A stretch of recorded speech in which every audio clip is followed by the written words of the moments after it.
Hello everyone, welcome back to another video. आज आहे दुसरा दिवस आणि आम्ही अक्कलकोटला दर्शन घेतलं आहे स्वामींचं. त्यानंतर आम्ही चाललो आहे आता गाणगापूरला. तिथे आम्ही एक पर्सनल नाही, एक प्रायव्हेट ट्रॅव्हलने चाललेलो तिकडच्या. ते आम्ही सगळं प्राईस वगैरे कॅल्क्युलेट केली आणि आम्ही तिकडे गाडी बुक केली. आता इथून आम्ही चाललो आहे. आता आमचं पंढरपूर झालं आहे, तुळजापूर झालं आहे, त्यानंतर अक्कलकोट झालं आहे आणि आता आम्ही आलो आहे गाणगापूरला. सो गाणगापूरचं दर्शन घेऊया आणि मग बघूया की अजून आपण गाणगापूरमध्ये काय बघू शकतो. Let's go. सो हे जे एंट्री आहे इथून स्वामींच्या मंदिरासाठी, तर इथून एंट्री आहे. आता आपण एंट्री घेऊया आणि बघूया. पंढरपूरमध्ये आम्हाला प्रॉपर दर्शन घ्यायला नव्हतं भेटलेलं. अँड येस, तुळजापूरमध्ये खूप छान दर्शन झालं. अक्कलकोटमध्ये पण मॉर्निंगलाच आम्ही 5:30ला दर्शन घेतलेलं, सो ते पण खूप छान झालं. आणि आत्ता होप सो की इथे पण स्वामींचं दर्शन गाणगापूरमध्ये चांगलं होईल. कार्यक्रम होतो, सो यांनी इथे रांगोळी काढली आहे.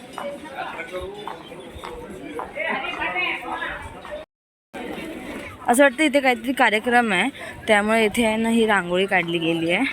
आणि हे राहिलं गाणगापूरचं मंदिर, श्री दत्त.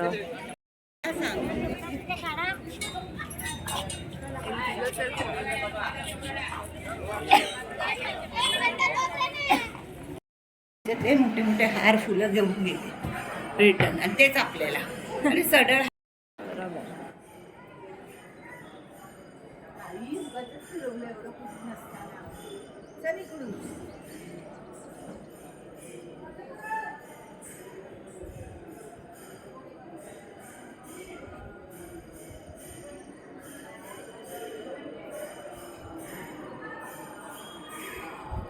इथे सध्या काहीच गर्दी नाही आहे, सो येस लवकर जायला.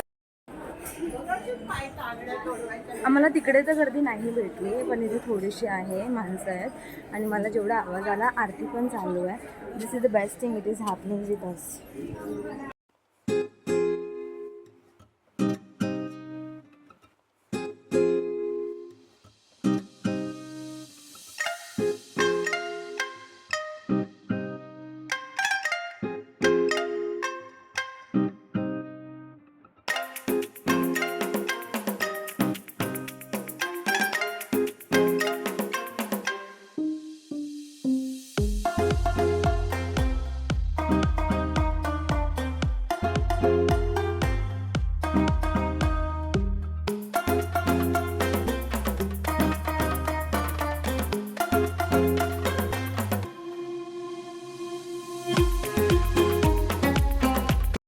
आमचं दर्शन झाले दत्तगुरूचं आणि आता आम्ही आलो नदीचा जो संगम असतो त्या नदीमध्ये हातपाय धुवायला. मी दाखवते. ही अशी काय नदी आहे, त्यामध्ये एकदा हात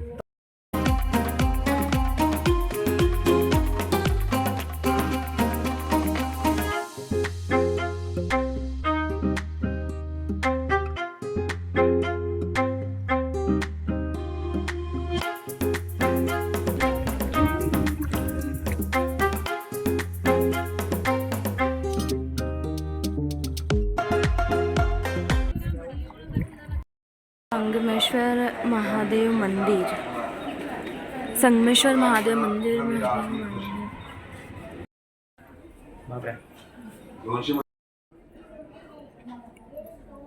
ఇక్కడ कशी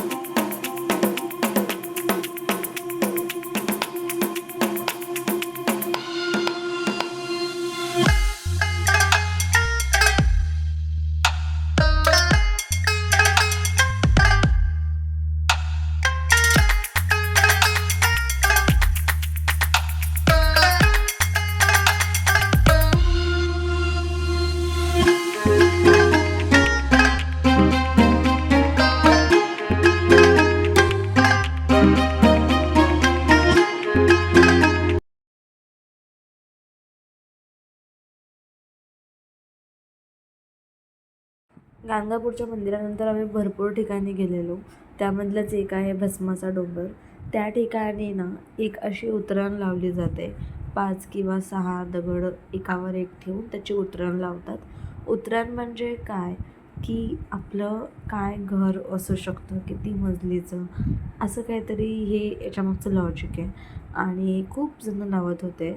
तर मम्मीने आणि मी पण लावलं आणि माझ्या फ्रेंड्सची मम्मी, त्यांची घरातली, त्यांनी सगळ्यांनी लावलं. आम्ही सगळ्यांनी ट्राय केलं आणि काही काही पडत होते. पण आपण आपल्या अकॉर्डिंग अशा दगड लावायचे की ते एकावर एक राहतील. त्याला जसं उतरण असं बोललं जातं, जे की एक्सपिरियन्स करायला खूप छान होतं. मी सुद्धा केलं ट्राय.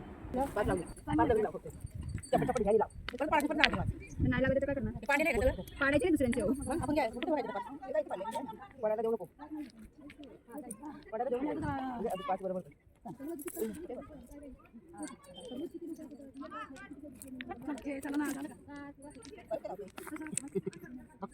उतरण लावली आणि त्यानंतर आम्ही बघितलं भस्माच्या डोंगरावर भस्मच नाही राहिलं आहे, पूर्ण मैदान सपाट झालं आहे.